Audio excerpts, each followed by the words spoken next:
जब अभिमान ही चले गया तो फिर चिंता क्या। अहंकार में 3 गए, धन वैभव और वंश, ना मानो तो देख लो रावण, कौरव और कंस, तीनों अहंकार में चले गए। अभिमान गया ना, कोई बात नहीं। श्वान को, कौवे को श्राद्ध पक्ष में जब भोजन दिया जाता है, भोजन हम प्रदान करते हैं श्वान को, कुत्ते को और कौवे को। व्यक्ति के जीवन से 2 चीजें इनको भोजन देते समय चली जाती।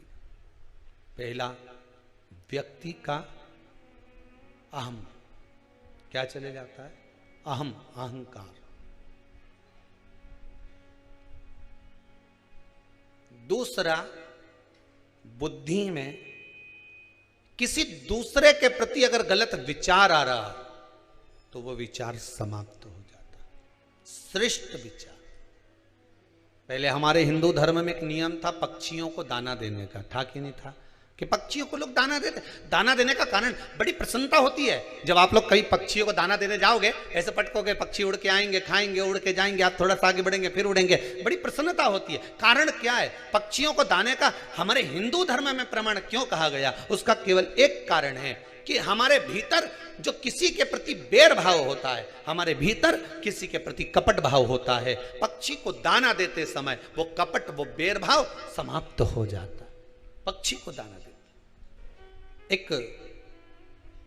एक किसी व्यक्ति का फोन आया था, क्या गुरुदेव ये बताओ, ये जो 24,000 श्लोक से आहुतियां छूट रही हैं, अग्नि में सांकल्य दी जा रही है, क्या इससे पितरों को मोक्ष मिल जाएगा?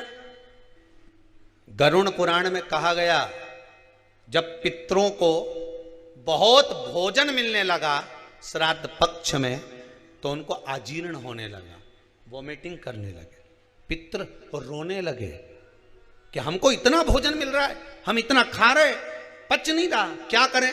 सारे पितर दौड़कर ब्रह्मादेव के पास पहुंच गए। ब्रह्मा जी कृपा करिए। ब्रह्मादेव भगवान विष्णु के पास ले गए पितरों को। भगवान विष्णु ने पूछा क्या हुआ? तो क्या महाराज जी ये पितर रो रहे हैं। क्यों? कि 16 श्राद्ध में इनको खाने को मिलता, साल भर तो मिलता ही नहीं, एक बार जब जम के मिलता है तो डट के खा लेते हैं, और डट के पितर खा लेते हैं तो वो अजीर्ण हो जाता है। क्या करें? सब लेकर भगवान शंकर जी के पास गए। भोलेनाथ जी से पूछा प्रभु क्या करें? शंकर जी ने उसी समय पर अग्निदेव को बुलाया। अग्निदेवता जरा इधर आओ। अग्निदेव बोले बोलो प्रभु क्या बात है? शंकर भगवान ने कहा सुनो अग्निदेव,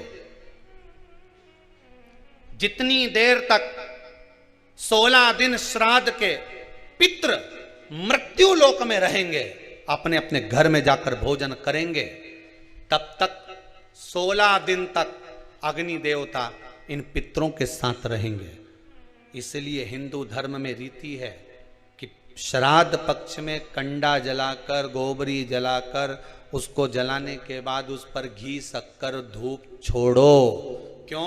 क्योंकि तुम्हारी धूप छोड़ने से, तुम्हारी सांकल्य छोड़ने से, अग्नि में एक ग्रास देने से, अग्नि में एक भाग प्रदान करने से, जरा सी सांकल्य देने से तुम्हारे पितृ खुश हो जाते हैं। क्यों? क्योंकि पितृ जब भोजन करते हैं और अग्नि की धूप साथ में दी जाती है तो अजीर्ण नहीं होता। तो पितृ आशीर्वाद देते हैं कि तुमने हमारे लिए अग्नि में सांकल्य दी है, जाओ तुम्हारा कल्याण हो, तुम्हारे भंडार भरे। ये अग्नि देवता की साक्षी में पितृ आशीर्वाद देते हैं। पितृ आशीर्वाद देते हैं। अग्नि की साक्षी होना चाहिए पितरों के लिए। शादी में किसकी साक्षी होती है?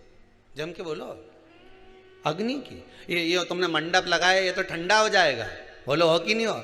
मोर छटाएगी तो मोर ठंडा हो जाएगा, बोलो हो कि नहीं हो? ये जितना बाराती आया एक ना एक दिन ये भी ठंडा हो जाएगा, बोलो है कि नहीं हो? सब अपना अपना घर पहुंच गया। ये सोफा सेट ने पलंग सब चले जाएगा, नहीं गद्दा रजाई और टेंट हाउस का था नहीं, ये भी चले जाएगा, बोलो सही है कि गलत है? पंडित जी ने पूजन कराई, वे भी चला जाएगा। अब सब कुछ चले गया। फिर शादी का जो तुम्हारा संबंध हुआ है, हाथ जो पकड़ाया गया है, उसकी साक्षी कौन देगा? तो क्या ये जो अग्नि की 7 भांवर डाली है, ये अग्नि साक्षी है। उसी तरह पितृपक्ष में आप लोगों ने जो अपना नाम गोत्र लिखकर भेजा है और उसकी जो सांकल्य डल रही है, वो अग्नि उन पितरों की साक्षी है, उसका फल वो जाने। उसका मोक्ष तब हो जाए।